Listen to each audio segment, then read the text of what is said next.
And he did evil in the eyes of the Lord by following the abominations of the nations that the Lord had driven out. This is in 2 Kings 21 and again in 2 Chronicles 33. And it's all about King Manasseh, who despite his father, the previous king, Hezekiah, having driven out all the false gods, all the false idols, all the statues of Baal, all the Asherahs, everything that people were worshiping, going against God's command to not have idols before him.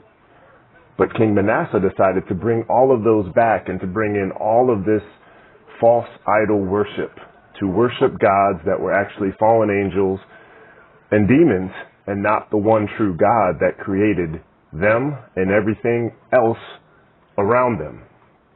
And that's what we do today. And there's a lot of idols that draw our attentions to false gods that somehow claim worship from us because the world elevates them and gives them status. And that status gives credibility to them in the eyes of most people.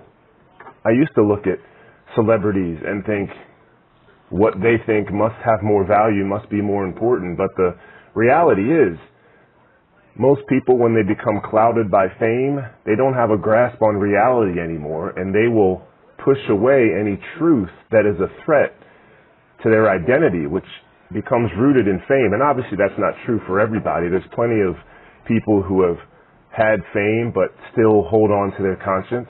But a lot of people have to trample their conscience, completely disavow it, allow it to become seared, to kind of acclimate to a standard that success brings.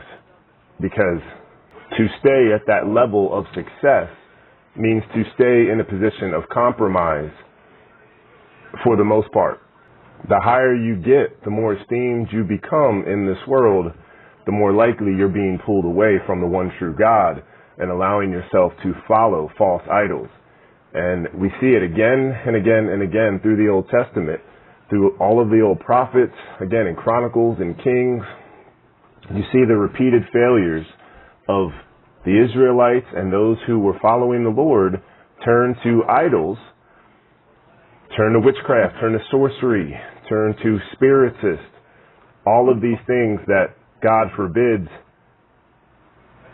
that is for our own good, because they lead us away from Him and His kingdom.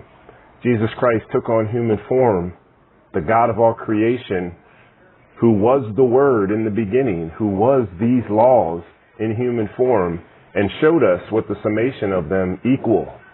Sacrifice, putting others first. That's what He did. When we allow ourselves to be beguiled by the ruling authorities, because it is a spiritual battle beyond all else. Ephesians 6:12, our battle is not against flesh and blood, it's against spiritual principalities and forces of darkness in the heavenly realms. The realms we cannot see, but it's the realms where the spirits are that are seducing the minds of many who are given a platform and use that to spread idolatry. If you look around, many pop artists, many people in positions of status, celebrities, they're in the occult. They celebrate things of the occult. They celebrate witchcraft. They celebrate sorcery. They celebrate all of these things that are very dangerous. The Ouija boards, all that stuff, that's not something to be toyed with, but it's slowly become normalized and romanticized to the point where many young people would just think it's a joke and it's not dangerous at all. And then those who perpetuate that, a lot of them know the truth, but they've gained all of their worldly acclaim from that, and they're not willing to let that go. So they're willing to take down everybody with them. We don't fall victim to that when we ascribe to the Ten Commandments, to what God told Manasseh, what He had told his dad, Hezekiah before him, and every prior king. You shall not have other idols before me. The Bible calls Him a jealous God, but it's not because He's some narcissist that wants all of our attention. It's a jealousy that wants to protect us from ourselves. He gave us free will because without that we cannot love. If you're forced to do something, it's no longer love.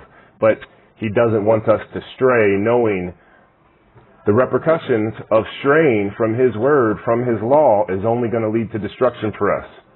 First physically, then spiritually. It's a mess.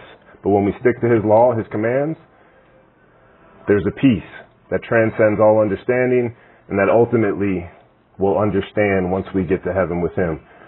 But anyway, figured that I'd reinforce one of the overriding themes of this year.